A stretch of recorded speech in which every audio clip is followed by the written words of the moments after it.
ले सको, चाहे हम ले सको, चाहे तुम ले सको, मगर कोई ना कोई तो लाओ वो देखा एक दिन तो आयो दिलियो दिली में।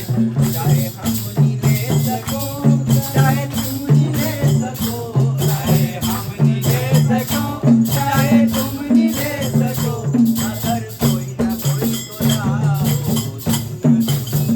तुम नहीं ले सको, चाहे हम ले सको, चाहे तुम ले सको, मगर कोई ना कोई तो लाओ वो देखा एक दिन तो आयो दिलियो दिली में।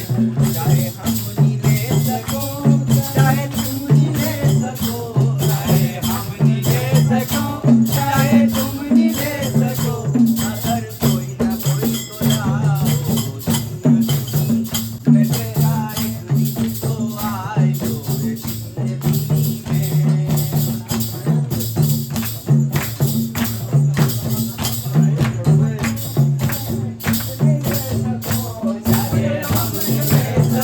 चाहे तुम ले सको,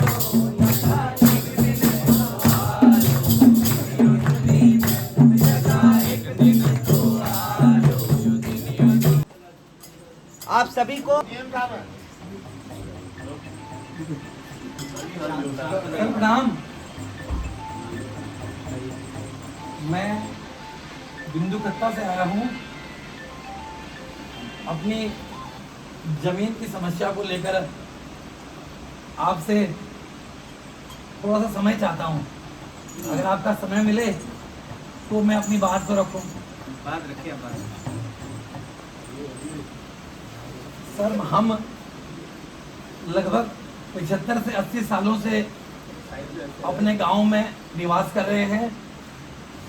मेरी जन्मभूमि बिंदु कत्ता है।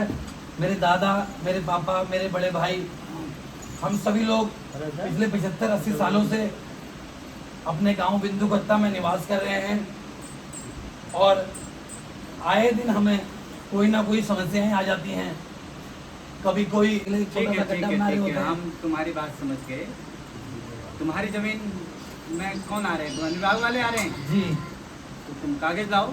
है तुम्हारे पास कागज? मैं भगाता हूँ फिर कागज दो। कागज तो जो है आप ही के पास हैं, हमारे पास तो बस एक जमीन का टुकड़ा है और कुछ भी नहीं नहीं। देखो भाई, हमने कहा आपकी जमीन है तो कागज दो। कागज तो हमारे पास नहीं है, फिर कुछ भी नहीं है साहब। आपके पास कागज नहीं तो आपकी जमीन नहीं। ऐसा मत कहिए साहब, हम नहीं कहाँ नहीं, जाएंगे? बिल्कुल नहीं, हम बिल्कुल नहीं कर सकते। हमारे जो दस्तावेजों में जो कागज आएंगे हम उस पर बात रखेंगे, अन्यथा हम आपकी बात नहीं रख सकते। जो सरकार लेकिन काम ये कर साहब रही है, हमारे उसे- छोटे छोटे बच्चे हैं, हम कहाँ जाएंगे? और ये साफ चीज पूछना है कि आज वन विभाग कहता है ये हमारी जमीन है, हम कहते हैं हमारे पुरखे आए यहाँ आते जाते रहे, गर्मियों में इधर पहाड़ की तरफ चले गए, सर्दियों में इधर को आ गए। एक बड़े अधिकारी हमारे यहाँ हुआ करते थे पहले, आर.एस. टोलिया साहब, उन्होंने भी एक रिपोर्ट में लिखा है कि चंद शासकों के समय से आ रहे हैं। तो साहब हमें थोड़ा सा बता दीजिए कि ये जमीन है किसकी आखिर? वास्तव में जमीन के कुछ पेपर आप ही दिखा देखिए दीजिए। देखिए, हमारे पास दस्तावेज तो हम आपसे लगे ना, समस्या आपकी है। आप दस्तावेज लेके आए और तब जाके हम उस पर आपकी बात रखेंगे। आपके पास क्या सर, दस्तावेज? थोड़ा सा आपको रोक रहा हूँ। दस्तावेज हमें करीब 50 साल हो गए साहब गुजारिश करते करते। अब थोड़ा सा ये 2-4-5 सालों से यहाँ के ग्रामीण कुछ जागने लगे हैं। थोड़ा सा अध्ययन हम लोगों ने भी किया है, कुछ कागज हमारे हाथ भी लगे हैं। हम तो आपको अपने पूरे कागज दिखा रहे हैं, क्या आप दिखा सकते हैं कि ये जमीन के रिकॉर्ड आपके पास आज से 50 साल पहले का कोई रिकॉर्ड है आपके पास कि ये जमीन वन विभाग की थी या आपकी राजस्व विभाग की थी? सरकार की कोई भी खाली जमीन जो वन विभाग की है या खाली पड़ी हुई जगह है वो सरकार की होती है। लिहाजा ये ज़मीन सरकार की है और वन विभाग ने इसको रिजर्व फॉरेस्ट किया है। आप इसको अपनी ज़मीन नहीं कह सकते हैं। अगर आप कहते हैं तो आप उसके दस्तावेज हमें दें और तब जाके हम आपसे बात कर पाएँ। साथियों, आपने सुना अभी हमारे अधिकारी महोदय किस तरह से हमें वर्गला रहे हैं। ये परिपाटी चली आ रही है। अब मेरे पास अन्य काम नहीं, आप जाइए। अरे साहब हम कहाँ जाएं पहले हमें आवाज बिल्कुल जाइए, आप बाहर जाइए, बाहर जाइए आप। आपका जवाब चले चले बाहर करिए, बाहर करिए। ये सरकार की तानाशाही है, ये नहीं चलेगा। तानाशाही है, ये नहीं चलेगा।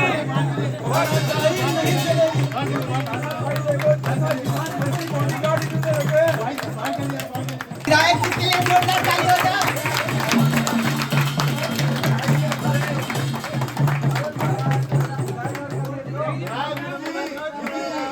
विधायक जी की जय हो, विधायक जी की जय हो, विधायक जी की जय हो। विधायक जी की विधायक जी की हाँ बस बस बस हो गया। देखिए और भी लेकिन नमस्कार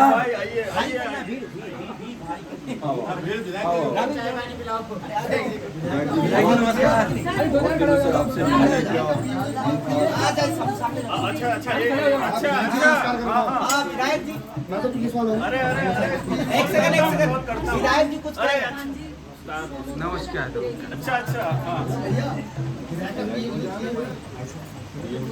पर्सनल असिस्टेंट बाद में आप दूसरे अधिकारी कोई और सुन नहीं रहे हैं। अब हम अपना कितने भी तथ्य पेश करें, कितने भी तर्क पेश करें, कितने भी कागज हम अपने सबूत लगा लें, वो कोई उस पर बात करने को तैयार नहीं। आप हमारे साथ अगर चलेंगे तो हमारी ताकत 4 गुनी बढ़ जाएगी और आपके साथ में रहने से हमारी हिम्मत बढ़ेगी, तो अधिकारी हमारी बात सुनेंगे।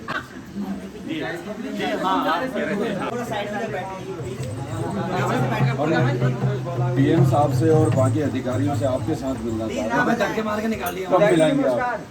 अरे अर्जुन नाथ जी आइए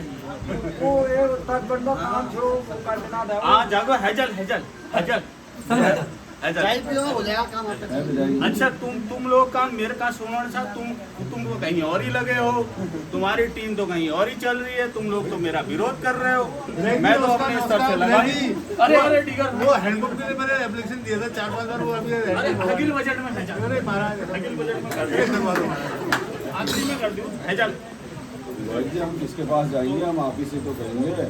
आप कह रहे हो मैं सरकार का आदमी हूँ, तुम सरकार के खिलाफ बोल रहे हो। अरे हम तो कर ही रहे हैं, कैसी बात कर रहे हो आप? हमने मुद्दा उठाया, आज तक किसी ने नहीं उठाया, हमने उठाया मुद्दा, हम आपने वो मंदिर के लिए 1 लाख की घोषणा करी। हाँ अच्छा, वो पिछले वाले में तो दे दिया है, इस वाले में और लगा। हमने तो गठन हमने किया वन अधिकार का, आप लोग किसी दूसरे रास्ते चल दिए। अब जी आप ही का तो रास्ता बताया हुआ था, आप ही ने कहा इस पे चलो, आपके सामने समिति का गठन हुआ, आप ही ने कहा कि हम इसको पूरा करके बिल्कुल हम बनाएंगे, हम आपके जैसे दिशा निर्देशन में चल रहे थे। आपने तो 20 मजेदार में जाके हमारा हाथ अरे तोड़ तुम दिया। ये वीडियो मत बनाओ यार, तुम वीडियो क्यों बना रहे हो यार? बताओ कैसे आदमी लेके आते हो तुम साथ में यार? भाई जी, देखो, बात भी नहीं हो रही आप है। ऐसे नेगेटिव बात नहीं कर सकते। आराम से बैठ के बात करते हैं। आप मैं चलूंगा, सीएम के साथ चलूंगा तुम्हारे साथ। अरे विधायक लेकिन डीएम के पास जाके करोगे क्या? आप तो अभी तक उसमें कोई नहीं हो। आप तो खुद ही कंफ्यूजन में हो कि ये जो इस कानून के रास्ते, वन अधिकार अधिनियम के रास्ते हम चल रहे हैं, आप तो डीएनसी में उसकी स्वीकृति मान ही नहीं रहे। वो 2006 अधिनियम के तहत नहीं हो सकता है। ये हम उस रास्ता बदल दिया। जिस रास्ते आप चल रहे हैं, आप हमें उसके प्रमाण दे दीजिए। हम भी कामकाजी लोग हैं, हम अपने घर बैठ जाएंगे, आप भी बना आप लीजिए। अपना करना करिए, मैं अपना करना कर रहा हूँ। मैंने बीड़ा उठाया, मैं करूँगा। आपको ये कहने में 4 साल लग गए, 4 साल लग गए, 4 साल पहले भी तो और भी तो विधायक आए, आपने किसी आपको 4 साल लग मैंने गए। तो मुद्दा उठाया। अगर संस्कृति शब्द नहीं लिखा था विधायक जी, तो आपने उस लिखवाने के लिए कोई प्रयास किया? जी मैं पूरे प्रयास कर रहा हूँ, बिंदु कत्ता कहाँ प्रयास किया आपने? आप 4 साल और वोट दोगे? आप 4 साल में बता रहे थे। ऐसा है सर। विधायक जी की विधायक जी की विधायक जी की मेरे दिया है कि तुम अपने रास्ते चलो, हम अपने रास्ते चलेंगे। तो ठीक है विधायक जी, अब हम आप ऐसा है, आपके ऊपर हमने बात की है, आप जैसा आप चाहें, अगर आपको लगे कभी हमारे रास्ते में अगर आप हमारा कुछ सहयोग कर सकते हैं तो आपका स्वागत रहेगा। हम तो अपना काम करेंगे, हम अपने रास्ते चलेंगे। बिंदु कत्ता एकता जिंदाबाद, बिंदु कत्ता एकता जिंदाबाद, आजू संग्राम बिंदु कत्ता एकता जिंदाबाद। मैं आपको बताना चाहता हूँ, जैसे हमारे माननीय हमारे लोग, हमारे समिति के लोग, संगठन के लोग जिलाधिकारी जी से भी मिले और हमारे माननीय विधायक जी से भी मिलते हैं और हर जगह से हमें आज निराशा प्राप्त होती है। जबकि वन अधिकार समिति द्वारा एक वन अधिकार अधिनियम 2006 है, उसको क्यों लाया गया? वन अधिकार अधिनियम 2006 को लाने का वास्तविक कारण क्या था, मैं पहले उसको आपको समझाना चाहूँगा। क्योंकि जब मैं वही आपको समझाना चाह रहा हूँ कि हम कार्रवाई कर रहे हैं और हमने कार्रवाई भी की है। लेकिन हमारा घर तो है, हम तो बेघर नहीं हुए हैं, सरकार हमको तो हटा नहीं रही है, तो हम काहे आपके साथ जुड़े? भैया सरकार कभी भी हटा सकती है, क्योंकि जिस प्रकार से जिस भूमि में हम बैठे हैं, वन विभाग कहता है ये हमारी भूमि है और साथ साथ में इसको आरक्षित वन घोषित किया गया हुआ है। अगर हम लोग समय पर नहीं जागते हैं, अगर अपने अधिकार की मांग नहीं करते हैं, कभी भी उच्चतम न्यायालय या सर्वोच्च न्यायालय से कोई भी आदेश आ सकता है, तो हमें यहाँ से भगाया जा सकता है। भगा दिया गया तो हम कहाँ जाएंगे? यही इसीलिए तो मैं आप लोगों को समझा रहा हूँ। आप लोग समझ क्यों नहीं रहे हैं? आप जाग क्यों नहीं रहे हैं? मैं आपको जगाना चाह रहा हूँ। इसी बेस से तो मैं आपको समझाना चाह रहा हूँ, जगाना चाह रहा हूँ। आप जागिए। अब अगर आप नहीं जागेंगे तो फिर कैसे आप अपनी लड़ाई लड़ सकेंगे? पर हम सरकार के विरुद्ध नहीं जाना चाहते हैं। हम किसी सरकार के विरुद्ध नहीं जा रहे हैं। हम जो नियम जनजाति मंत्रालय भारत सरकार ने जो नियम बनाया है वन अधिकार अधिनियम 2006, उसके तहत हम अपनी लड़ाई लड़ रहे हैं। हम किसी के बरखिलाफ नहीं है, ना हम किसी के समर्थन में है, ना हम किसी के विरोध में है। हम अपना जो संवैधानिक अधिकार है, उस संवैधानिक अधिकार के तहत हम अपनी लड़ाई लड़ रहे हैं। तो ग्रामीण भाई, क्या ये हमारे अधिकार की बात करेंगे? आवाज नहीं आ रही है, पर हमें अभी तक संतुष्टि नहीं है इनकी बातों से। अगर ये फ्रॉड निकले तो ये हो सकता है कि नहीं हो सकता है? हो सकता है। हो सकता है कि नहीं हो सकता है? हो सकता है। तो आप हमें पूरी जानकारी दीजिए कि आप फ्रॉड नहीं करेंगे हमारे साथ। तो सुनिए, मैं आपको बताना चाहता हूँ वन अधिकार अधिनियम 2006, तो ये जो है ये जनजाति कार्य मंत्रालय भारत सरकार का एक अधिनियम है, जो वनों में निवास करने वाले अनुसूचित जनजाति एवं अन्य परंपरागत वन निवासी जो हैं, उनको ये जो नियम है वो जो है उनको अधिकार देता है। और उसी अधिकार के तहत हमने लड़ाई लड़ी है। और जो भी साक्ष्य उसमें लगाने होते थे, हमारे द्वारा प्रस्ताव बनाया गया और उपखंड से वो प्रस्ताव पास होकर के जिला स्तर पर पहुंचता है और जिला स्तर से वो प्रस्ताव शासन तक गया हुआ है। आज परिस्थिति हमारी ये हो चुकी है कि जो हमारे जनप्रतिनिधि हैं वही उसमें आपत्ति निकालने का काम कर रहे हैं। दूसरी बात, अधिकारी मुँह से तो कई चीज़ें कहते हैं और लिखित में कोई हमको देते नहीं है कि ये कमी है, ये कमी है, ये कमी है। हमारे जनप्रतिनिधि भी कहते हैं और हमारे अधिकारी भी कहते हैं। हम कह रहे हैं कि आप अगर हमारे दाव में कोई कमी है तो आप लिखित में दीजिए। ये तो अच्छा, तो ये और कोई कुछ कहना चाहते हैं इनके बात के साथ? कोई कुछ जोड़ना चाहते हैं? अच्छा, वन अधिकार अधिनियम, ये देखिए, संगठन एक आदमी से नहीं होता। एक अध्यक्ष बना दिया, सचिव बना दिया, 15 आदमी की कमेटी बना दी, ये संगठन नहीं होता। संगठन वो होता है, सब लोग संगठित होते हैं, जिसमें सारे लोगों का सामूहिक प्रयास होता है, वो संगठन होता है। कुछ लोगों की जिम्मेदारी उसमें भूमिका दी जाती है, उनमें से हम कुछ लोग यहाँ पर बैठे हुए हैं। अब मैं आपको बताता हूँ कि इससे हम कैसे कर सकते हैं और उसमें आपकी भागीदारी कैसे हो सकती है। लेकिन सुन लो सब लोग, है आपके बिना हम कुछ नहीं कर सकते। इसमें आपकी भी उतनी महत्वपूर्ण भूमिका है। आपकी भागीदारी जब तक नहीं होगी तब तक कोई संगठन, कोई अध्यक्ष, कोई सचिव, कोई कमेटी अकेले कुछ नहीं करता। साथ में काम करने का होता है, सबकी अपनी अपनी भूमिका है। उस भूमिका में कुछ लोग कागज़ तैयार करते हैं, कुछ लोग सरकार से दस्तावेज मांगते हैं, कुछ लोग आरटीआई से अपने बारे में जानकारियां जुटाते हैं, कुछ लोग अधिकारियों के साथ परस्यू करते हैं, उनसे बात करते हैं, तो कुछ लोग ये सारी व्यवस्थाएं करते हैं, हमारे सारे लोगों की भूमिकाएं बटी है, उसमें फिर आप कहोगे हम कहाँ हैं। आपकी भूमिका सबसे ज़्यादा महत्वपूर्ण है कि जब जनबल दिखाना होता है, हमें अपनी ताकत दिखानी होगी। 80,000 की आबादी में अगर 15, 20, 50 आदमी अगर जाएंगे अपना अधिकार मांगने, तो सरकार भी कहेगी, अधिकारी भी कहेंगे कि इतने से ही लोगों को चाहिए, बाकी तो औरों को तो नहीं चाहिए, औरों को तो कोई दिक्कत ही नहीं है, तुम्हें ही दिक्कत हो रही है खाली। तो क्या केवल हम ही लोगों को दिक्कत है? राजस्व ग्राम क्या केवल ये 150 लोगों को ही चाहिए? सबको चाहिए? तो क्या करना होगा हमको? अपनी भूमिका। अब आपकी भूमिका क्या होगी? अभी हम लोग कुछ लोग के साथ जुड़ के हमें क्या फायदा होगा राहुल, और ये संगठन किस तरह से काम करेगा? आगे की नीति क्या है? ठीक है, आगे की नीति क्या है? और आगे की नीति क्या रहेगी इसमें? ठीक है। आपका बहुत अच्छा सवाल है। मैंने सबसे पहले आपसे कहा था कि संगठन क्या है। संगठन ये 2, 4, 10, 20, 50 लोग नहीं होते। संगठन का मतलब है पूरा गांव, पूरा गांव संगठित होगा, एक होगा। उसमें जुड़ने का फायदा ये होगा, अगर मैं भी उसमें शामिल हूँ, आप भी शामिल हो, आप भी शामिल हो, ये भी सारे शामिल हैं, सारे लोग जाएंगे तो क्या दिखेगा? हाँ, 80,000 में से ये 20,000 लोग आए हैं, कम से कम 1/4 तो दिखने चाहिए। इतने लोग अगर दिखाई देंगे तो ऊपर बैठे हुए अधिकारियों के ऊपर भी दबाव आएगा। उनको जो आज वो हमसे कहते हैं, जो हमारे साथ जब कागजी कार्रवाई जब हम करते थे, जब हम दिखाते हैं, हम बात करते हैं, तो वो कहते हैं ये हमने कानून नहीं पढ़ा है। एग्जाम्पल प्रोटेस्ट जो हमारी अधिकारियों से बात हुई, वो बात हूबहू मैं आपको बता रहा हूँ। वो कहते हैं कि ये नया कानून है, हमने नहीं पढ़ा है। बात को सुनिए। 4 आदमी, 6 आदमी, 10 आदमियों को तो उन्होंने कह दिया हमने पढ़ा नहीं, क्योंकि उन्हें जरूरत ही नहीं थी। उन्हें पता लग रहा हर महीने यही 2-4 चेहरे आ रहे हैं, उनको ऐसे करका के भेज दिया। आप सोचो, जिस दिन 20,000 आदमी अगर खड़ा होकर के वहाँ उनसे कहेगा कि आपने आज तक क्यों नहीं पढ़ा, आपकी जिम्मेदारी थी, आपकी जवाबदेही बनती थी, तो वो सुनेंगे कि नहीं सुनेंगे?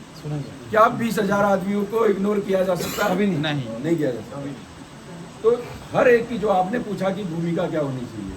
दूसरी बात, आदिप्रिय तरीके से, गांधीवादी तरीके से कोई आंदोलन करना, अपनी आवाज को उठाना बिल्कुल कोई गलत बात नहीं है। अब आप देखो, आपकी भूमिका, आपको क्या लगता है यहाँ पर हमारे साथ में 70-75 साल के बुजुर्ग हमारे साथ बैठे हुए हैं, इनकी 60-60, 70-70 हज़ार रुपये पेंशन आ रही, क्या इन्हें जरूरत है ये रात काली करने को? ये चाहते तो आराम से आर्मी से एक सम्मानजनक नौकरी करने के बाद रिटायरमेंट लाइफ जी रहे हैं, बहुत आराम से। अभी आप बिस्तर में सोए होते, एसी कमरे में सो करके खाना वाना खा के आराम से सोते, सुबह अपने टाइम के हिसाब से उठते। ये क्यों हमारे साथ रात काली कर रहे हैं? पूरा दिन आप देखोगे, सुबह से लेके शाम तक, पूरा महीने भी अगर हमारी यात्रा चलेगी, ये इन लोगों को आप साथ में देखोगे। क्या केवल इनको ही चाहिए? क्या इनके बच्चों को नहीं चाहिए? इनके नातियों को नहीं चाहिए? इनकी बहुओं को नहीं चाहिए? बेटियों को नहीं चाहिए? ये सबको चाहिए, सर्व आयु वर्ग का। चाहे वो हमारे जैसे, क्या बोलते हैं 81 के बाद वाले मिलेनियल्स, मतलब 1.5 कह लो, उनको हमें भी चाहिए, आपको भी चाहिए। जो छोटे बच्चे, नई पीढ़ी हमारे साथ में आ रही, उनको भी चाहिए। और हमारा काम है जागृति फैलाना, जागृत करना। हम कभी किसी से ये नहीं कहते कि कोई तोड़ फोड़ करो, या कोई कहीं किसी को गाली दो, किसी के लिए कोई मुर्दाबाद का नारा लगाओ, ये कभी नहीं कहते। साहेब हम समझे, लेकिन इस संगठन से जुड़ेंगे कैसे? इस संगठन से ऐसे ही जुड़ेंगे जैसे आज हमारे साथ यहाँ हैं, कल से हमारे साथ पदयात्रा में शामिल हुई है। पूरे 1 महीने से ज़्यादा की पदयात्रा है। अगले 27 सितंबर को एक बड़ी विशाल जनसभा हमारी होनी है, और उसमें भी हम ये नहीं कह रहे कि जो हमने एजेंडा तैयार किया है आप उसके हिसाब से चलो। हम आपसे पूछ रहे हैं कि क्या करना चाहिए। मैं आपसे पूछता हूं कि हमने क्या करना चाहिए। अगर आप हमारे साथ समिति के अध्यक्ष महोदय ने बताया कि हम कहां तक कितने स्टेप होते हैं। एक देखिए, जब कानून बनता है, देश की संसद से कोई कानून अगर पारित होता है, संविधान, भारत के संविधान के अनुसार अगर कोई कानून बना है, वो जनता के लिए बनता है। कोई भी कानून जो बनता है वो जनता के भले के लिए बनता है, और उसका पूरी तरह से उसको एग्जीक्यूट करने का काम होता है सरकारों का, कि उसको जनता के हित के लिए उस कानून को लागू किया जाए। अब वो जब कानून लागू हुआ, जब हमने सारा ये अध्ययन किया, अब देखिए, जब हम झारखंड जाते हैं, हम महाराष्ट्र गए, हम गए उत्तर प्रदेश में, तो ऐसे देश भर के 20-21 राज्यों में जब हमने देखा कि इस कानून से सारे राजस्व ग्राम बन रहे, सब कुछ बन रहे, तो हमने उसके बारे में अध्ययन किया और अपने लिए उसमें रास्ते खोजे कि क्या हम इसमें फिट बैठ रहे नहीं बैठ रहे। तो जब ये इस तरह की कागजी कार्रवाई चल रही थी, तो उस समय पे क्या था कि सब कुछ ठीक चल रहा था, अधिकारियों ने भी साथ दिया, सपोर्ट किया और हमारी बात हम उन तक पहुंचा पाए। तो जो ये कानून कहता है कि इसमें जो जिला स्तरीय समिति जो टॉप लेवल कमेटी होती है उसका निर्णय अंतिम और आबदकर होता है। वही देख लो, आगे देख लो कागज। हाँ, ये वो है। तो उसके बाद क्या है, ये हमारे पास हम ये सारे कागज लेके चल रहे हैं। आप थोड़ा आगे आ जाओ, आप बैठ जाओ, आप कोई बात नहीं, आपका सवाल मैं उसी में दे रहा हूँ। ये जो कागजों की इतनी मोटी फाइल है, ये सारा ये अधिकारियों के पास जा करके, सरकार के पास जा करके, इसमें सबसे निचले स्तर का जो अधिकारी हमारे साथ होता है, जो हमें कोऑर्डिनेट करता है, उपखंड स्तर पर सहायक समाज कल्याण अधिकारी होता है, जो हमारे साथ इस कागजी कार्रवाई में हमारी मदद करने के लिए सरकार ने नोडल के रूप में रखा हुआ है। ठीक है, वहाँ से लेकर के स्टेट का, राज्य का सबसे बड़ा अधिकारी होता है चीफ सेक्रेटरी, थोड़ा वो राज्य के सबसे बड़े अधिकारी होते हैं। और वन अधिकार अधिनियम जो एक कानून है, इसमें वो राज्य निगरानी समिति होती है, स्टेट लेवल मॉनिटरिंग कमेटी, उसको शॉर्ट में SLMC कहते हैं, उसके अध्यक्ष भी होता है। हमारे अगर आप इन पेपरों को देखेंगे तो जिला स्तरीय समिति कानूनन संबंधित अधिकारियों के साथ बैठक आहूत की गई, जिसको नैनीताल को राजस्व ग्राम घोषित किए जाने हेतु प्रस्ताव शासन राजस्व परिषद उत्तराखंड को प्रेषित किया जाना उचित होगा। इसका मतलब हम पात्र हैं, हम एलिजिबल हैं कि हमें राजस्व ग्राम, हमारा ये दावा था, हमारा दावा मान लिया गया। अब इस कानून के तहत इस दावे की क्या महत्व है कि हम लोग कम से कम अतिक्रमणकारी नहीं है। 4, 5 और 6 तारीख को शहीद स्मारक पर एक कार्यक्रम था, हमने जन जन की सरकार कब आएगी बिंदु खत्ता के द्वार के नाम से किया था। उसका उद्देश्य ये था कि हम अधिकारियों को यही बुलाएं, सारे अधिकारियों को आमंत्रित किया था कि जनता के सामने आप बताओ कि अगर इसमें कोई कमी है, जो मैंने आपको दिखाया है, ये पूरी फाइल हम लेके बैठे थे, इसमें कोई कमी है तो जनता के बीच में बताए। अधिकारी आकर के कोई नहीं आया। 6 तारीख को आए DFO, जो वन विभाग के DFO आए, और DM साहब की जगह आए ADM साहब, और उसके बाद SDO और SDM वगैरह सब आए। उन्होंने इस पत्रावली में एक भी कोई कमी नहीं बताया, ना कुछ कर सकते। तो अब हम कहते हैं जब कमी नहीं है, कोई इसमें दिक्कत नहीं है, तो फिर क्यों नहीं हो रहा? तो सारे अधिकारी जो निचले स्तर के, इनका सबका कहना होता है कि ये तो जब ऊपर से आदेश आएगा, सुप्रीम जब आदेश आएगा वहाँ से हम करेंगे। अब सुप्रीम कौन होते हैं, मुखिया कौन होते हैं? हमारे प्रदेश के CM साहब।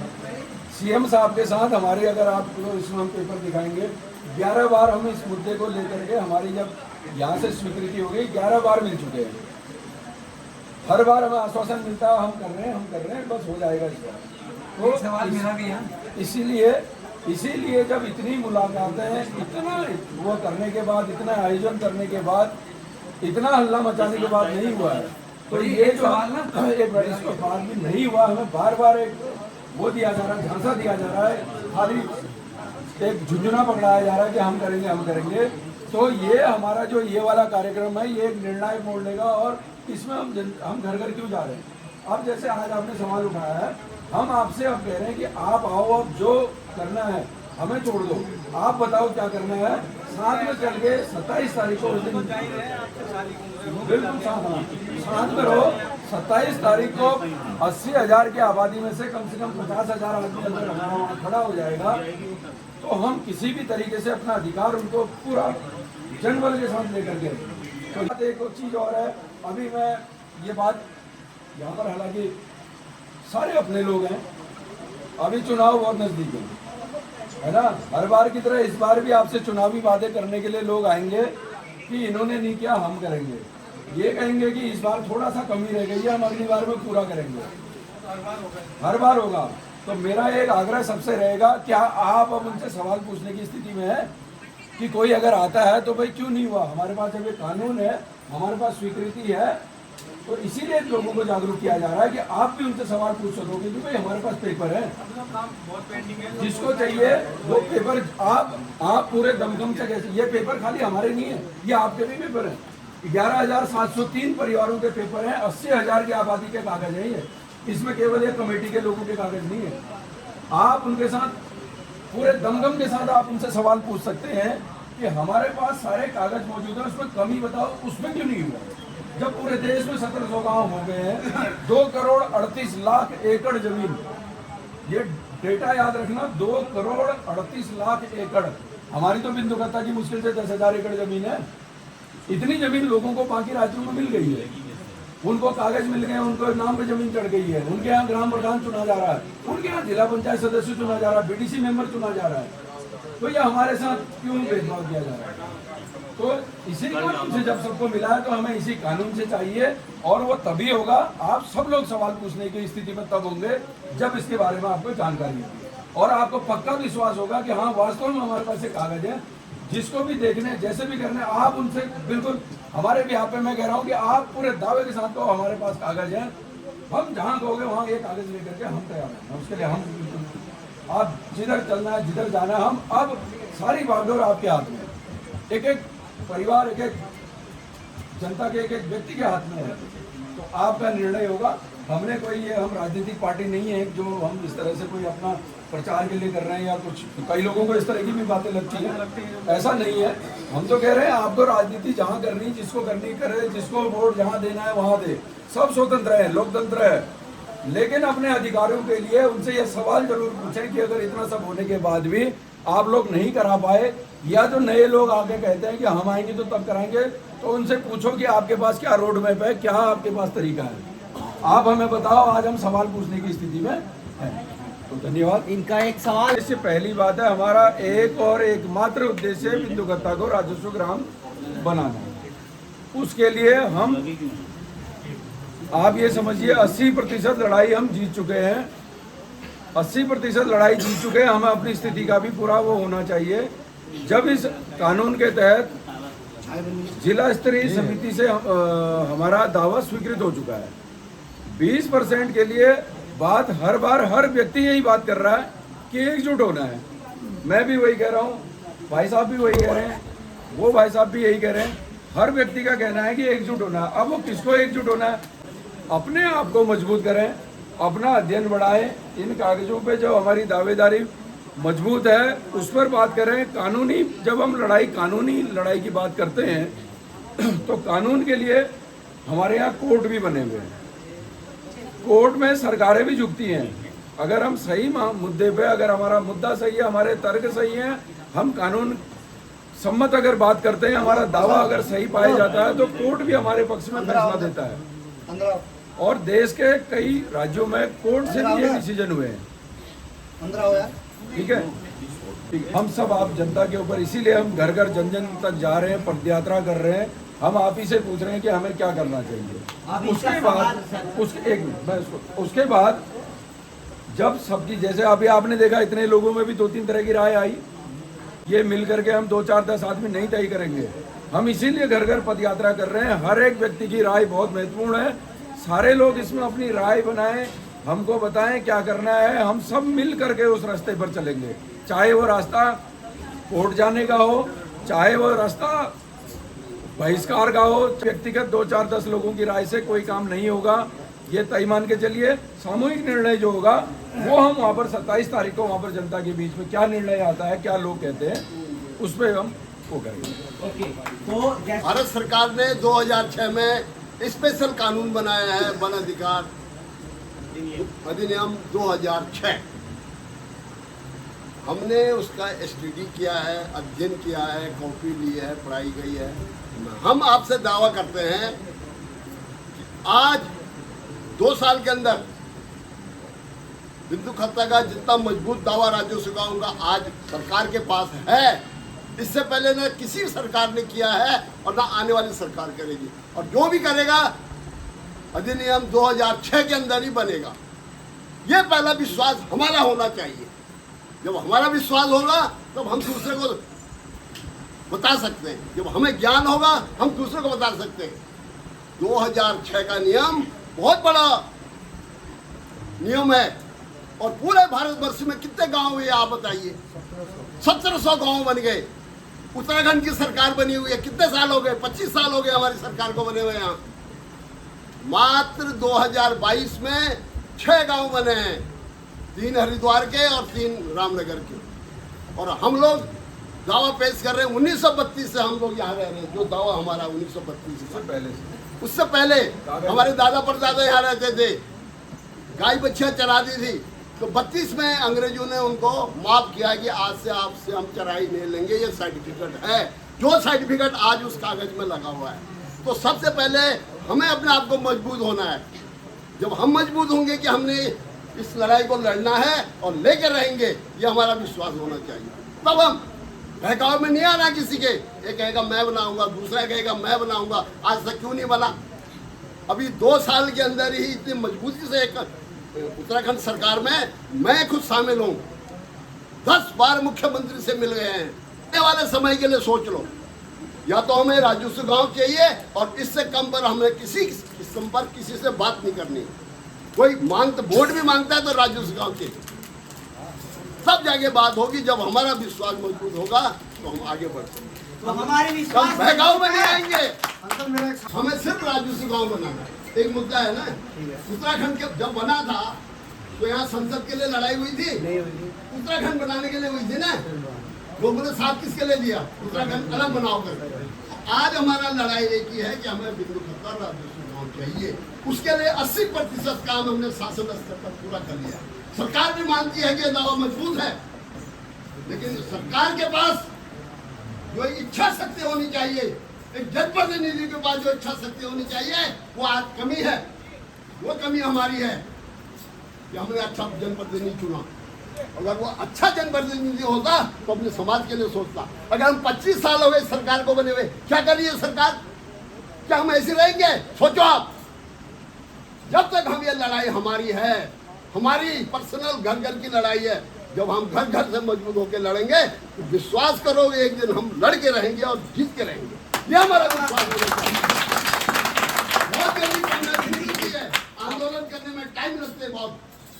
उत्तराखंड बनने में कितना टाइम लगा? अभी तो हमें 2 साल हुए हैं, 2 साल इस कानून के साथ लड़ाई लड़ते हुए 80% मजबूती से हमारे शासन स्तर पर काम हो चुका है।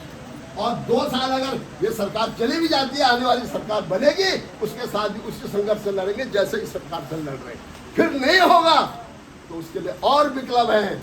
सरकारें हम बनाते हैं, मुखिया वो चुनते हैं, वोट हम देते हैं, राज वो करते हैं। ये हमें सोचना चाहिए।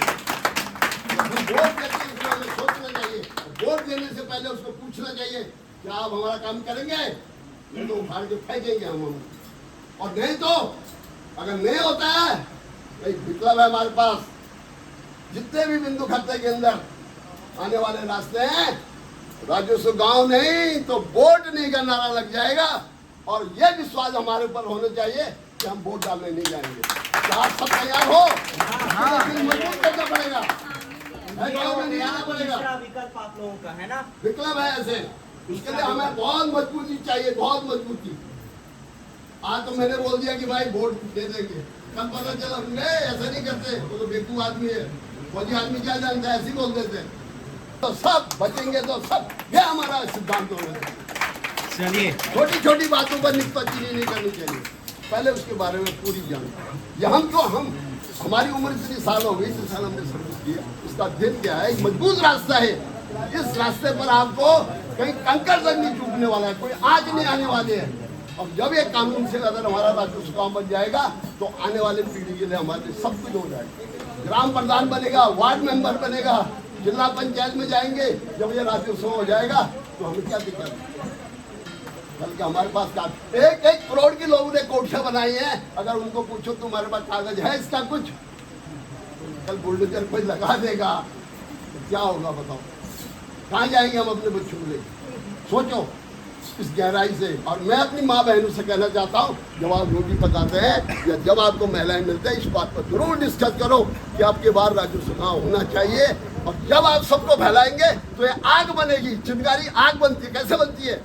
आपने उसको कहा, उसने उसको कहा, और फिर ये शोला बनेगा। जब शोला बनेगा तो शोले के आगे कोई नहीं रुकेगा, सिर्फ राजस्व गाँव बन के रहेगा। धन्यवाद।